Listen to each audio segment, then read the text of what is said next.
Right, so let me reread this here. Question number 5 says the function g is defined and differentiable on the closed interval from -7 to 5 and satisfies g of 0 equals to 5. So for me, I would definitely highlight that because that's what we call an initial condition, okay? So an initial condition can sometimes be used to integrate using the fundamental theorem of calculus. Sometimes an initial condition can be used to find the particular solution after you separate variables. So anytime I see an initial value, I know that two things could possibly happen. I may be integrating, or I'll probably be integrating in both parts, but I may have to do integration using the FTOC, the fundamental theorem of calculus, or I may be finding a particular solution, okay? Moving on, says the graph of y equals to g prime of x, the derivative of g, consists of a semicircle and 3 line segments as shown in the figure above. Question 1, or part A, find g of 3 and g of -2.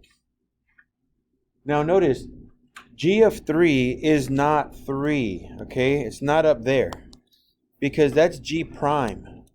Okay, this graph is g prime. So if you say g of 3 is equal to 3 because you see the point 3, that's all well and good, but that's the values for g prime, right?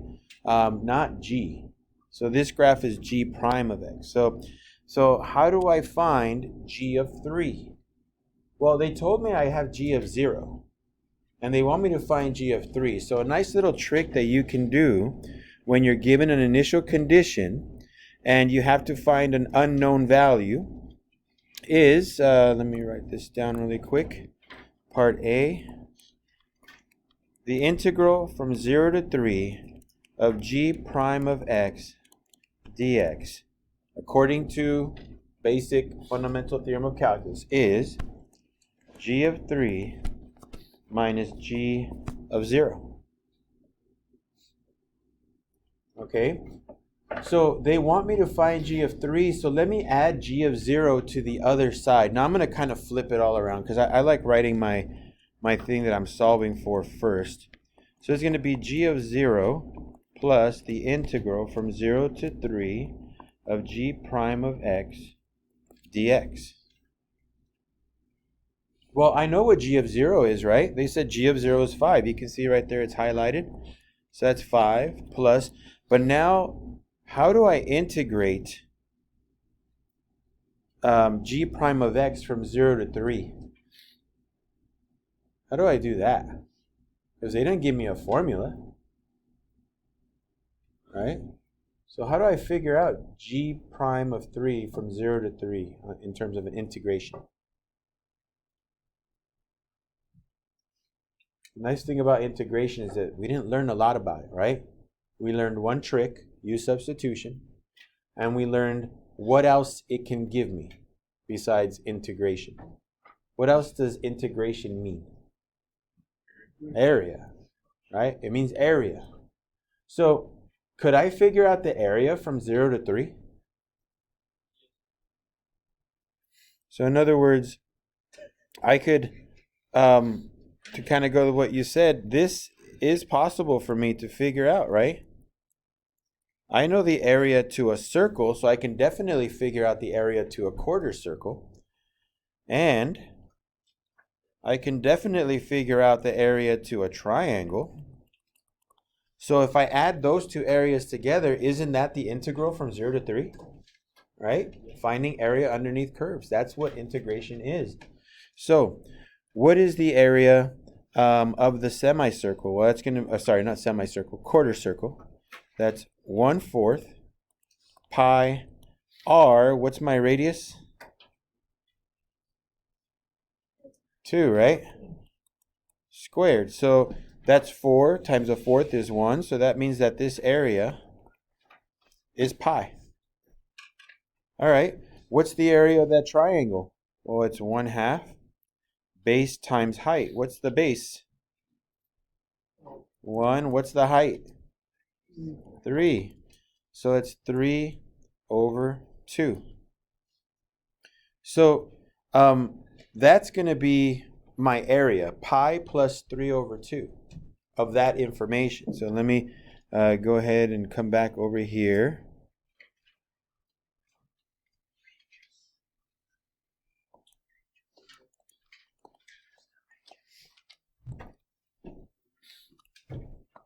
Okay, so now that I have that, I can just add it all together. So I have 5 plus pi plus 3 over 2. That's equal to 13 over 2.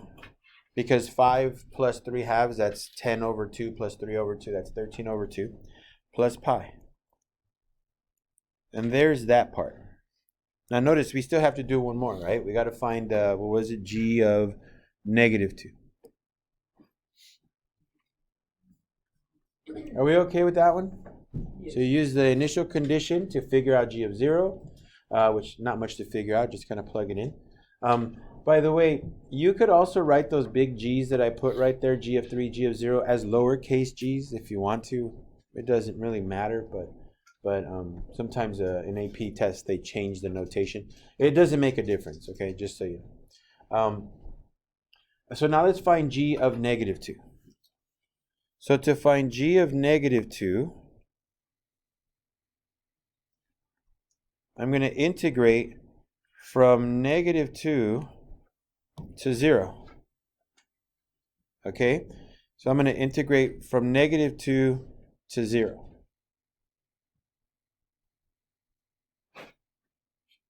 Well, that's going to be g prime of x dx, which comes out to g of 0 minus g of 2.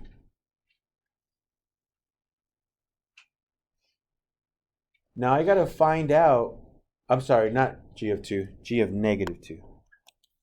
G of negative 2.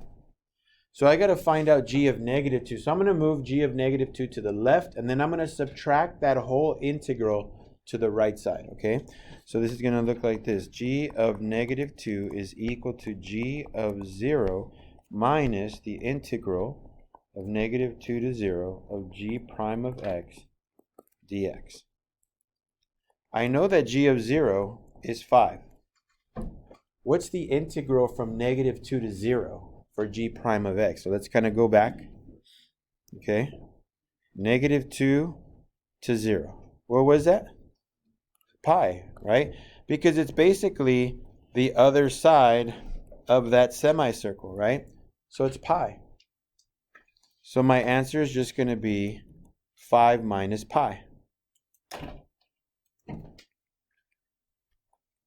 And there's that answer. In terms of points, by the way, did I give you guys the point values for all the other questions? I did? Okay. So in terms of points, just because you used g of 0 in both equations, you get a point. Okay, so I'm going to put right here 1 point for using g of 0 equal to 5. Okay, so as long as you used it twice, you're going to get that 1 point. They're going to give you 1 point for finding g of 3, which would be this, and 1 point for finding g of negative 2. Now, this isn't hard to do. I know right now you're like, well, I couldn't have done it without your help maybe right now, but that's okay. We're going to build up to it. But once we practice enough, this is a pretty straightforward skill, just using the fundamental theorem of calculus, using a little bit of geometry to get your shapes, right, the area of your shapes, and just putting them together. Okay, very common practice in an AP exam. This is something you got to get really good at because it at least occurs once, twice, maybe more in an FRQ. So it's a very common thing for you to do. Okay, so that's part A. Any questions on that one? The most important thing is what I told you guys earlier. If I see an initial condition, I as a teacher for this, I've done this for so many years. Okay, I've seen so many tests. Okay, I've seen 30 years worth of AP exams.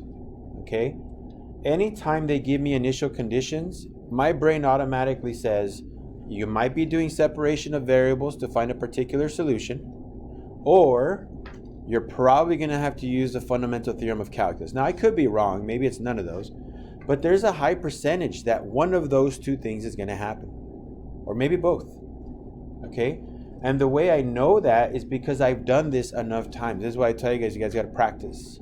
You got to do it. If you don't do it, then everything, when you see it for the first time on your AP exam day, it's all going to look brand new. Nothing's going to look familiar. Okay? So make sure that you guys are doing that. Okay? If I can kind of take a real quick sidestep here. Check this out. This is from BC test. Okay? This is from a BC test. On a certain day, the rate in tons of hours, or here, I can actually show it to you. Let me show it to you. That's not it.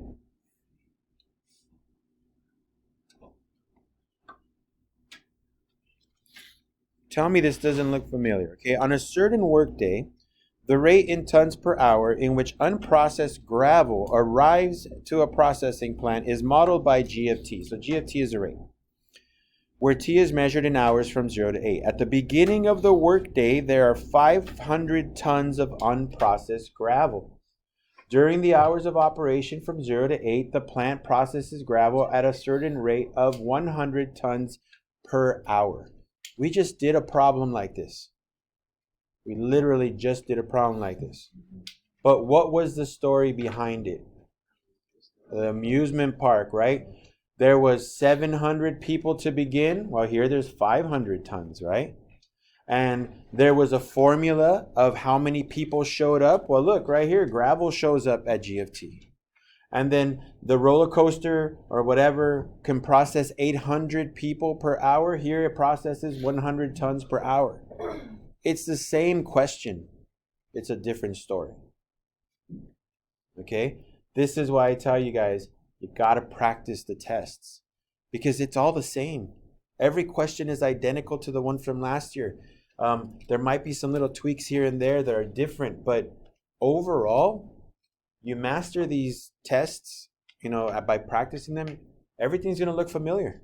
You're not going to feel worried about it. Now, there are times when you get a question, you're like, we never did anything like that, and the teacher's going to be like, yeah, this is brand new, right? So then we practice that the next time. But yeah, it's very repetitive. So like I'm telling you guys, it's important you guys practice these things so you can get used to the stories behind them, and that way you guys can do the work properly.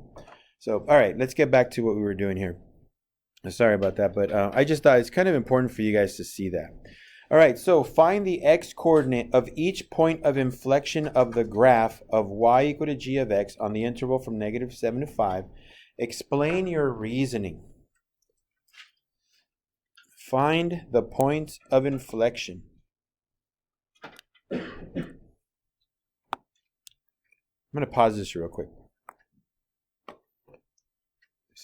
Okay, so for part B, what I want to do is I'm going to look at my G prime and focus on the slopes of G prime, okay? And I'm going to figure out when the slopes change from positive to negative and negative to positive, okay? So I'm going to kind of make like a little sine graph up here. -7 to 5. Where do you see, now remember, we're looking for zeros or undefined, right? Where do you see slopes of 0? Bless you. At 0, 2. So just give me the x value. So 0. 0, right? Anywhere else that you see a slope of 0? Because according to second derivative definition, you got to set it equal to 0 and solve. Also to find out where it's undefined. Where is it undefined?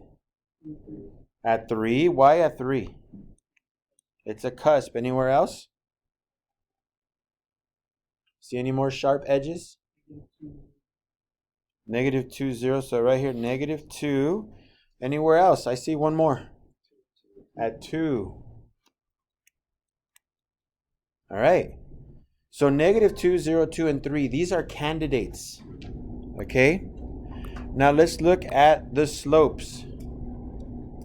All these slopes are going up, right? These are increasing. Increasing. These are all positive. All these slopes are positive. So this is plus, plus. So is -2 a candidate now? No. What happens after 0 to the slopes? They start to go down, right? So this is minus. Well, there's a critical point, which means that's going to be a point of inflection. Okay? What happens after 2 but between 3? What kind of slopes? Positive or negative? Positive, right? They're going up, so this is plus. And then after 3, they're going back down. This is minus. So how many points of inflection do I have? 3 of them. Where are they? All right, 0, 2, and 3. That's where they're at. Now, let's answer their question. Does that make sense to you guys? So I know when James said the slopes, and then I said that's right, and you're like, what? Like, yeah, we're going to look at the slopes of slopes, right? That's the second derivative, right? So part B says find the x-coordinate of each point of inflection of the graph at y equals g of x on the interval from -7 to 5. Explain your reasoning. So you got to make sure you tell them why you think that's right. So I'm going to put right here that our points of inflection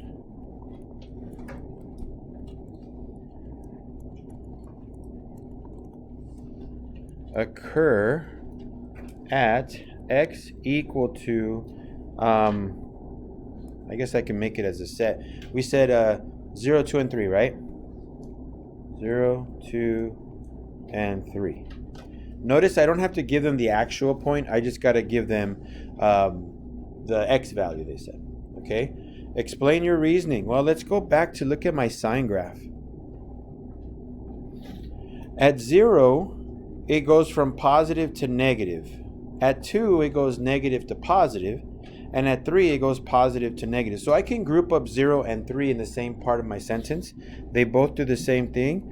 So I'm going to say at x equal to 0 and x equal to 2. So for us, we're going to want to talk about how G prime, okay, the graph G prime goes from positive to negative in value. Okay, so it changed. Actually, I shouldn't say in value. The graph G prime goes. Let me get rid of this. I don't like these words because that looks like I'm looking at the actual value. Let me use the word increasing and decreasing, because the word increasing means I'm taking a derivative, right? And that's what I did. I did like G double prime. So goes from increasing to decreasing. You do have to choose your words wisely sometimes when you're describing stuff, okay? So those 2 points go from increasing to decreasing, therefore a change in value. So 2 has to be one of them, 0 has to be one of them. And then I'm going to say at x equal to 3. Was it? Did I pick the right numbers? Or did I mess up? Hold on. At 0 and plus minus. Oh, at 3. So, sorry. This should have been at 3. And this was 2. I'm like, that doesn't seem right. At x equal to 2, G prime goes from, whoops, not grows, but goes from decreasing to increasing. Remember, by using those words, I'm implying that I'm taking a derivative of G prime. Okay? If I just would have said the values of, they're going to tell me, well, the values of the graph don't tell me anything about critical numbers. It's just values of the slopes. You're just giving me slope values. That doesn't mean anything. But if I say it's increasing, then that means they're assuming I took a derivative, because we did increasing, decreasing in chapter 3, right? Chapter 3 was increasing, decreasing, maximum, minimums, and all that was about was getting your function and taking a derivative, and then we said it was increasing or decreasing, right? So they assume that increasing, decreasing means you're taking a derivative. So a lot of stuff there's a lot of things that's really important that you guys mention when you describe things. Try to be specific with your words, okay? So right here, I'm being specific. I'm telling them I took a derivative because I'm using the words decreasing, increasing, and this is what I noticed, okay?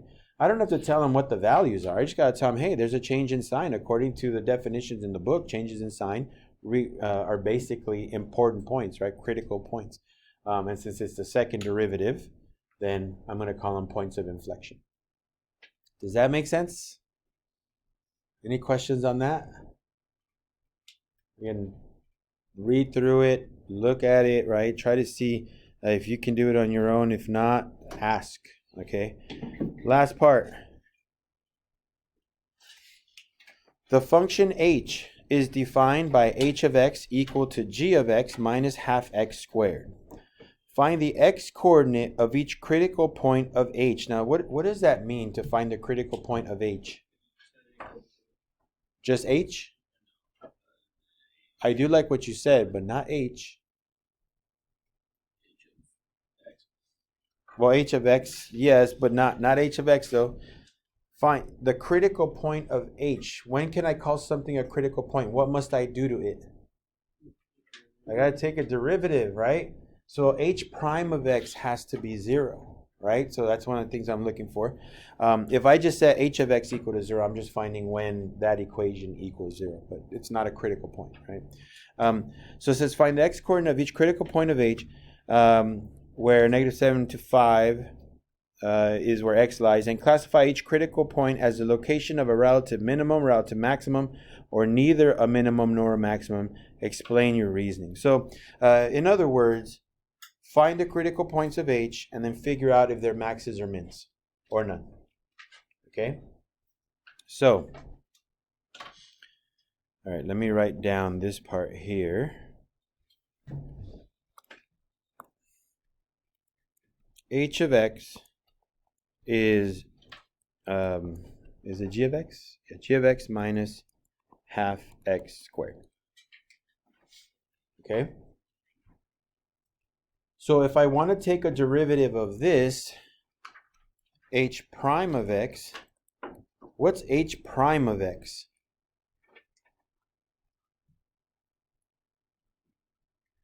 And what happens to g of x?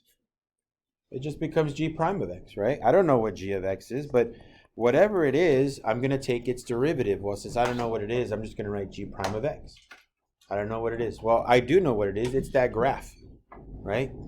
And then after this, what is this x? And I got to set it equal to 0. Right? That's my critical points. Well,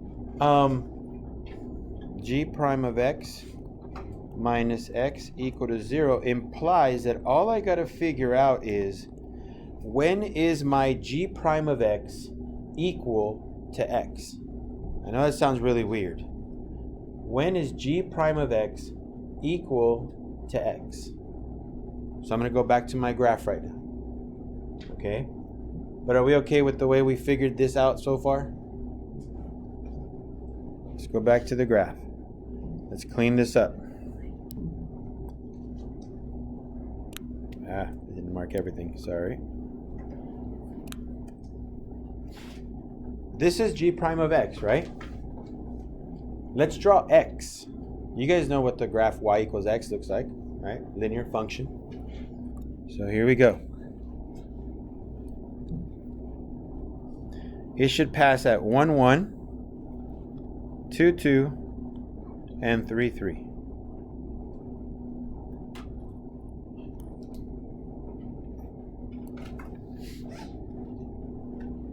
When is g prime of x equal to x?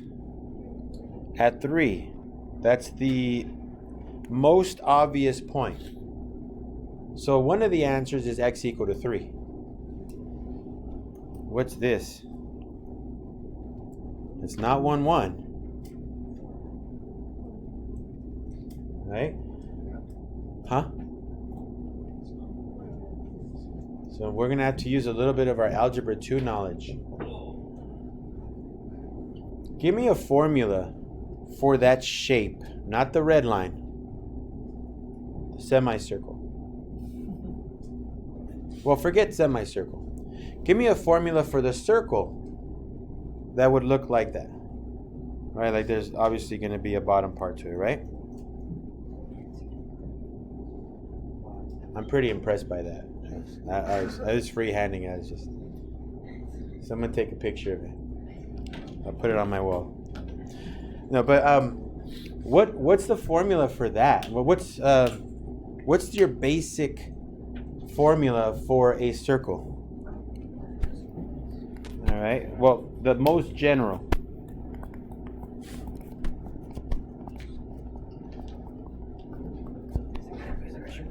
Go ahead.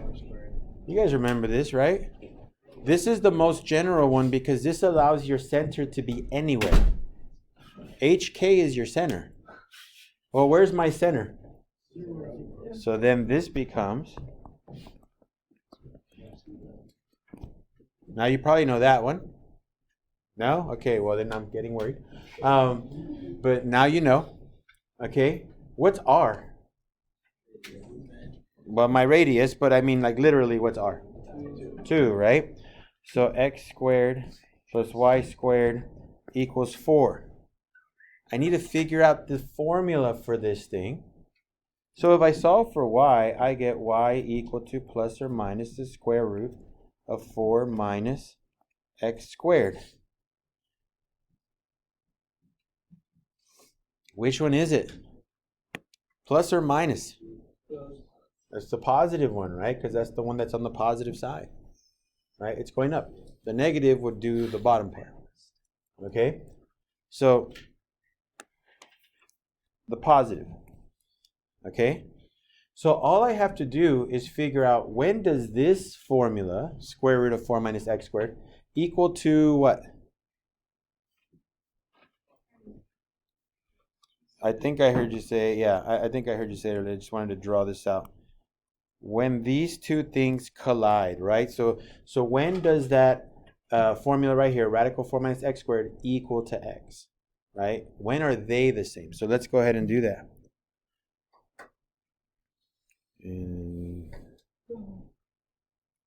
All right, so here we go. Oops, that's not what I wanted. All right, when is the square root of 4 minus x squared equal to x? So if I square both sides, I get 4 minus x squared equal to x squared, right? Squaring both sides. So 4 is equal to 2x squared. That means that 2 is x squared. So x has to be plus or minus the square root of 2. Which one is it? Y plus. Yeah, it says, what does it tell us? It has to be, well, it just says has to be from -7 to 5. But if x is negative radical 2, isn't that way out of the range for that line right here for the circle? Right? That's right here. And that semicircle does not touch that portion. Okay? So it has to be the positive one. So we'll go back over here. So x is equal to radical 2. I totally forgot what else we're supposed to be doing in this problem, so let me reread this. It says, the function h is defined by h of x. Okay, find the x coordinate of each critical point of h where -7 is less than 5. So there we are. We found x equal to radical 2 and x equal to 3. Those are our two, because 3 was pretty obvious, right? It was on the top. It was crossing right through it. Then they say classify each critical point as a location of a relative minimum, maximum, or neither.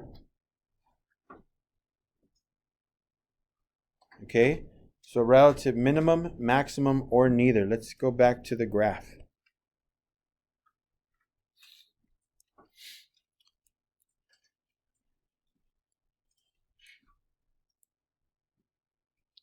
How do I do that? G prime of x minus x has to be 0. G prime of x minus x. Okay? So, let's look at our graphs here. This is going to be a little weird. All right.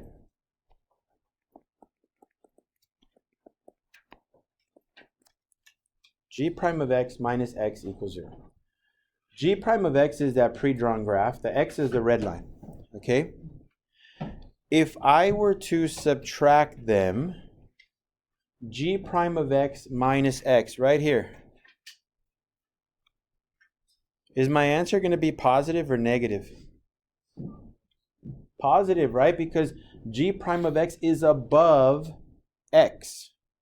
So if I subtract them, g prime of x is bigger. If you're not here, you're not seeing me do my air quotes by bigger. But it's supposed to be bigger, so when I subtract, my result is positive. All right, positive. What about right here? What's g prime of x minus x? Notice g prime of x is below the x. So what would that answer be? Negative. Well, what about over here? Remember, this is my g prime of x, okay? This line right here, this line right here. Is this positive or negative when I subtract red minus blue? Remember, that's x is bigger than g prime of x. Is that going to be positive or negative? Negative, because x is the bigger number, right? X is the bigger number. So if x is bigger, then g prime of x minus x is small, right? Whoops. So let me fix this part right here. This will be minus. Plus, minus, minus. Now here's my critical points, right? Right here, right there. Which one is a relative maximum? Radical 2. That's where it goes plus minus. Is 3 a relative max or min? No, because it went minus minus, so that's neither. Okay? So we're paying attention to this stuff right here. Whoops, not that.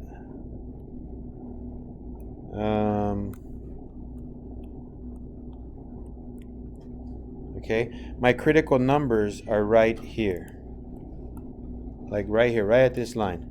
It's almost like we made a sine graph for it. Okay?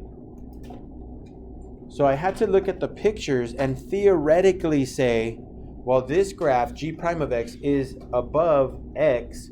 So if I subtract them, it has to be positive because g prime of x is bigger than x.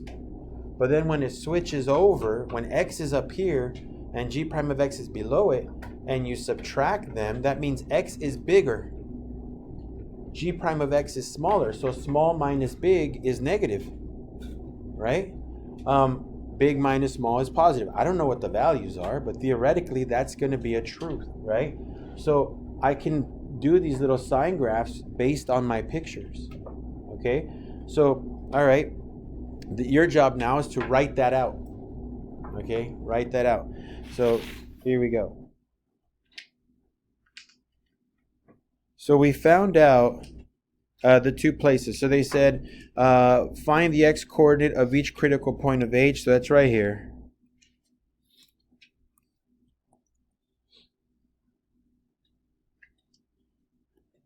Okay. And then now I got to tell them how I know which one's which. So I'm going to say x equal to radical 2 is a relative, by the way, I'd write the whole word relative maximum, but I'm not doing it. Was it a maximum or minimum?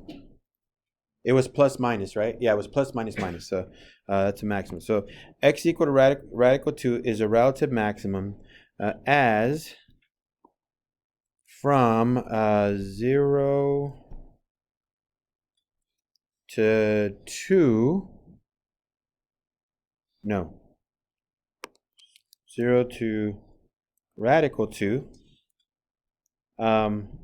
g prime of x minus x was positive, so greater than 0. I'm basically saying it was a plus. It was a plus.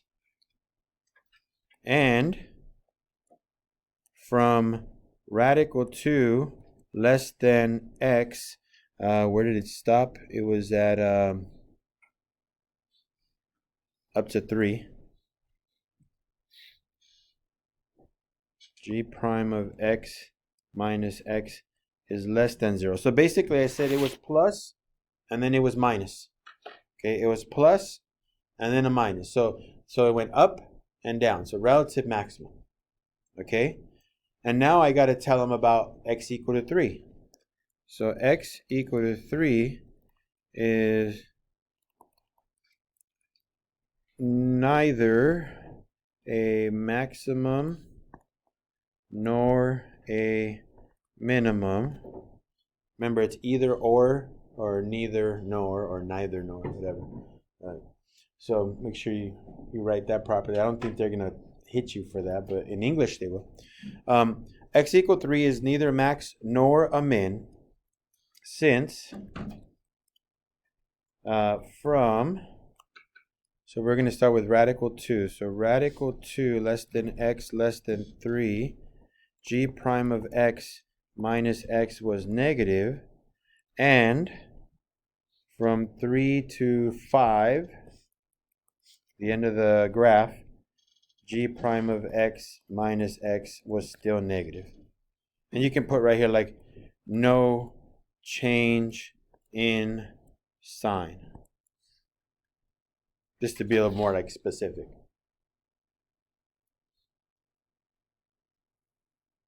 And that's all of question or part C. I forgot to give you guys the points for part B and C, but right now we'll do that.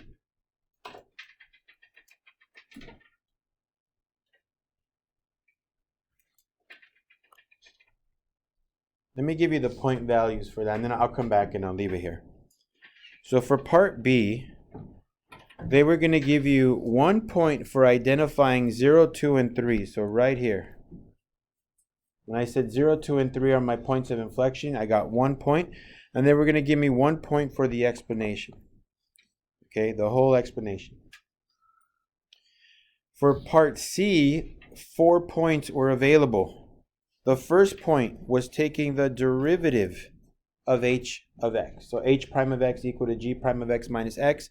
That was 1 point. The next point was for identifying radical 2 and 3. So that's another point right there.